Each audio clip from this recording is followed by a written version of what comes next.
Okay, this is a little talk about self-esteem. Self-esteem is really important because in the end of the day, there's basically a spectrum here.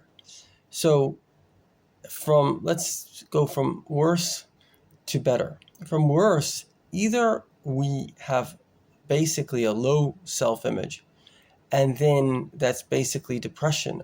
Now, depression is where a person effectively hates themselves. They are ashamed of themselves, and that's not good.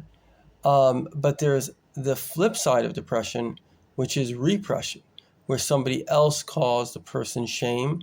And then in order to overcome this perception that the world, because, often we perceive that we're perceived in a certain way, even by one individual, because there's me and there's everybody else. And that one person outside of me can kind of represent everybody else. So you see the tragedy and how careful we have to be, not only with our words, but the way we look at someone, the attitude we have towards someone. In fact, it even affects plants and animals, because the way we look at someone, certainly the way we talk to someone, the tone of voice that we use, all of this sends a message. We all know that in communication, the words you say are only 10%. 10%. The other 30% is actually the tone you use. I mean, if I say, I love you, you don't hear a lot of love. I love you. So the tone makes it. But what about the body language? The body language is 60%. So if I say, I love you, and you see a happy face versus I love you, so that is all communicating a message to an individual, whether they're loved or whether they're hated. And if they get that message, and unfortunately, if they internalize that message as being true, what ends up happening is that they perceive that the outside world perceives them in a negative way. Now, we all want to be appreciated. We all want to be loved, and none of us want to be hated. And therefore, we create a new us, what we could call the narcissistic mask. Basically, this perfect individual. You could also maybe call it a little bit of perfectionism. And of course, we're not judging anyone. Judging people is foolish because we're all born beautiful. But we're saying that this is a real thing that occurs. We create this new, in fact, it's interesting because I grew up with really good self-esteem, and there was a certain bully at a certain later stage of my life. I was already kind of married. I mean, I was young, but I was married. But I was very aware of my own emotional self, and I actually saw myself create this mask subconsciously. And then we actually begin to become, almost believe the mask which we created.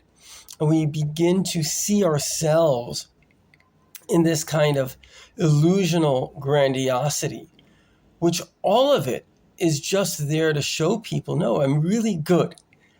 Don't hate me. I'm really good. And part of it's also love me.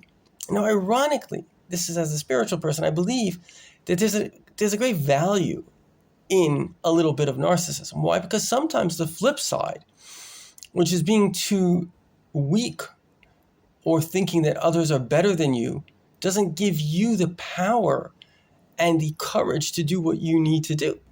So on one hand, we've got kind of unhealthy self-esteem, which we can call depression, which is the internal negativity towards oneself, shame against oneself.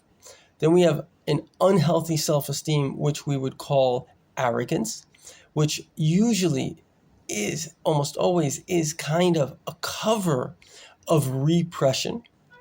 Now, again, there's a value here, because sometimes even if your self-esteem is okay, you may look at the world like, oh, they're the big people. They get to do the things that people need to do. No, you're the big person.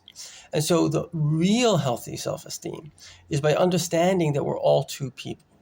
We all have God within us, and we also have an animal instincts within us. Just like every single animal, 33 of your DNA is similar to a worm, 33%.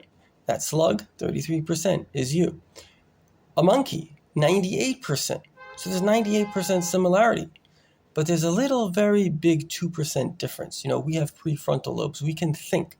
We have minds that are independent of our emotions. We have souls of God.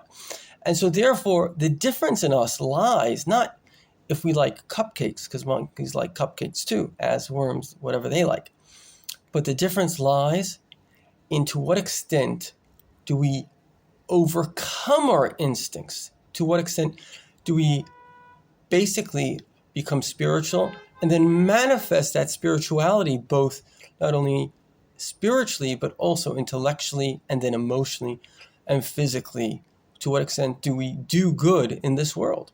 And that's something that an animal cannot do. Animals are ruled by their instincts. They're judged by their instincts. Even a tree, everything is their instincts. But we can be the judge of our instincts. We can decide the type of person I want to be and become that person. And that's where our ego should lie. Our ego should lie in our convictions. So I hope that this little differentiation between healthy self-esteem and unhealthy self-esteem and how to have healthy self-esteem is inspirational to you and is beneficial. And if it's valuable, share it with others, please.